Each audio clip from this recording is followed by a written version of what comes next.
जय श्री श्याम दोस्तों। मैथ्स पवन शर्मा पे मैं आपका हार्दिक स्वागत करता हूँ। आज हम लोग ज्योमेट्री के बेसिक्स में सबसे पहले ले रहे हैं एंगल्स। सबसे पहले आपके सामने है 0 डिग्री एंगल। 0 डिग्री एंगल का मतलब होता है शून्य कोण। शून्य कोण क्या होता है? शून्य कोण को अगर मैं जनरली अगर डिफाइन करूँ या इसकी डेफिनेशन दूँ तो मैं ये कह सकता हूँ कि जो कोण एक पॉइंट होता है, जो एक पॉइंट होता है वो अपने आप में 0 डिग्री का एंगल होता है। तो जैसे मैंने आपने यहाँ पे आपको मैंने दो पॉइंट्स दिखाए एक लाइन में, तो ये दोनों पॉइंट्स अपने आप में 0 डिग्री एंगल को दर्शा रहे हैं। तो 0 डिग्री एंगल का मतलब क्या होता है? पॉइंट। 0 डिग्री एंगल का मतलब क्या होता है? पॉइंट। उम्मीद करता हूँ बात समझ गए होंगे आप। ठीक है। उसके बाद आता है एक्यूट एंगल। एक्यूट एंगल का मतलब होता है न्यून कोण। न्यून कोण क्या होते हैं? न्यून कोण वो कोण होते हैं जो 0 डिग्री से तो ज्यादा होते हैं पर 90 डिग्री से कम होते हैं। 0 डिग्री से ज्यादा होते हैं पर 90 डिग्री से क्या होते हैं? कम होते हैं। That is called acute angle. यानी which angle is greater than 0 degree and less than 90 degree is called acute angle. तो जो कोण 0 डिग्री से ज्यादा होगा और 90 डिग्री से कम होगा वो क्या कहलाएगा? एक्यूट एंगल कहलाएगा। और आप इस बात को ऐसे भी समझ सकते हैं कि जिसका मुंह देखिए उंगली के हिसाब से देखिएगा, जिसका मुंह ऐसे उंगलियों के हिसाब से इतना इतना इतना इतना इतना खुलता है, यानी एल से छोटा खुलता है, वो क्या होता है? एक्यूट एंगल होता है। ठीक है। उसके बाद आपके पास आया right angle triangle. Right angle क्या होता है? सॉरी, ट्रायंगल का नाम आ गया। राइट एंगल क्या होता है? राइट एंगल का मतलब होता है एल। एल एल जो होता है वो आपका राइट एंगल होता है।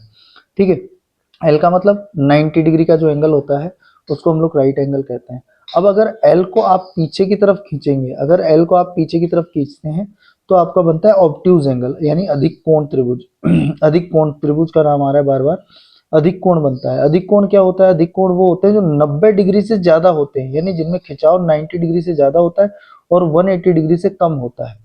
180 डिग्री से कम खिंचाव और 90 डिग्री से ज्यादा खिंचाव जो होता है वो कहलाते हैं ऑब्ट्यूज एंगल, यानी अधिक कोण कहलाते हैं। क्या कहलाते हैं? अधिक कोण। और फिर उसके बाद आता है स्ट्रेट एंगल। स्ट्रेट एंगल को हम ऋजु कोण भी कहते हैं, सरल कोण भी कहते हैं और एक सीधी रेखा भी कहते हैं।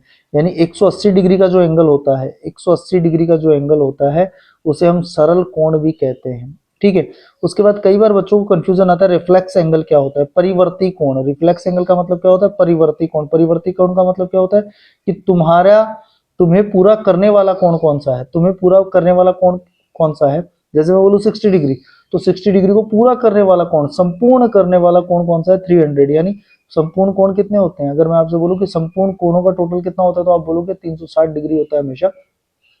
तो संपूर्ण एंगल कितने होते हैं? 360। तो अगर मैं आपसे बोलूं कि 60 का संपूर्ण या परिवर्ती कोण बताइए तो आप बताओगे 300। अगर मैं आपसे बोलूं 90 का परिवर्ती कोण बताइए तो आप बताओगे 270। मैं आपसे बोलूं 160 का परिवर्ती कोण बताइए तो आप बताओगे कितना? 200। समझ पा रहे हैं मेरी बात को? तो रिफ्लेक्स एंगल इज कॉल्ड परिवर्ती कोण। और उसके बाद आता है कंप्लीट एंगल। तो कंप्लीट एंगल आप समझ गए होंगे कि कंप्लीट एंगल का मतलब पूरा कोण। तो पूरा कोण आपको पता है एक सर्कल बनता है और एक सर्कल में टोटल कोण कितने डिग्री का बनता है? 360 डिग्री का। कितने का बनता है? 360 का। ये मैंने आपके सामने एक डायग्राम बनाया था, लिखने में थोड़ी सी प्रॉब्लम हो रही थी तो इसलिए मैंने पहले ही डायग्राम बना के आप लोगों के लिए रख रखा था। ठीक है। और इस चीज के लिए अगर आप चाहते हैं कि आप बेसिक ज्योमेट्री को बहुत पावरफुल करना चाहते हैं तो आप रेगुलर जुड़े रहिए इस चैनल से।